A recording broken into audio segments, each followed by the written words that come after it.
दोस्तों, भोजपुरी इंडस्ट्री के सुपरस्टार खेसारी लाल यादव और यामिनी सिंह एक बार फिर से भोजपुरी इंडस्ट्री में एक नया लकीर खींच दिया। जी हाँ, अगर आप खेसारी लाल के फैंस हैं तो ये वीडियो देखकर गदगद हो जाइएगा। दरअसल खेसारी लाल और यामिनी सिंह का अब जब जब जिक्र होगा, ऐसे तो कई लोगों को लिखने और बोलने का अंदाज अलग अलग होता है, लेकिन अब जब जब खेसारी लाल और यामिनी सिंह का जिक्र होगा तब तब ये भी लिखा जाएगा और ये भी बोला जाएगा कि उस ज़माने में खेसारी लाल और यामिनी सिंह की जोड़ी हिट हुआ करता था, या यूँ कह लीजिए कि 2022-23 के दशक में खेसारी लाल और यामिनी सिंह की जोड़ी हिट हुआ करता था।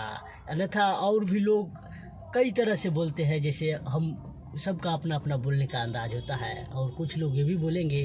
कि एक ज़माना था कि डायरेक्टर का पहला पसंद यामिनी सिंह और खेसारी लाल हुआ करता था, या यूँ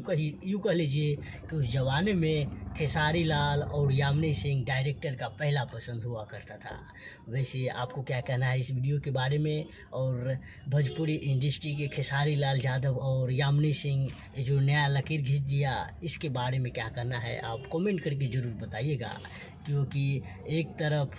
जहां खेसारी लाल और यामिनी सिंह लंदन से फिल्म शूटिंग करके वापस लौटे हैं, और एक तरफ लगातार इनका गाना ट्रेंडिंग पर ट्रेंडिंग, ये ज़रूर एक इतिहास रच दिया गया और एक ज़रूर भोजपुरी इंडस्ट्री में नया लकीर खींच दिया गया। वैसे आप खेसारी लाल के रियल्स फैंस हैं तो इस वीडियो को शेयर ज़रूर कीजिए और अपना राय कमेंट में ज़रूर दीजिए, क्योंकि इस दिखावे की दुनिया में सच्चाई हमेशा दबी ही रह जाती है, इसलिए सच्चाई बताना बहुत ही ज़रूरी है।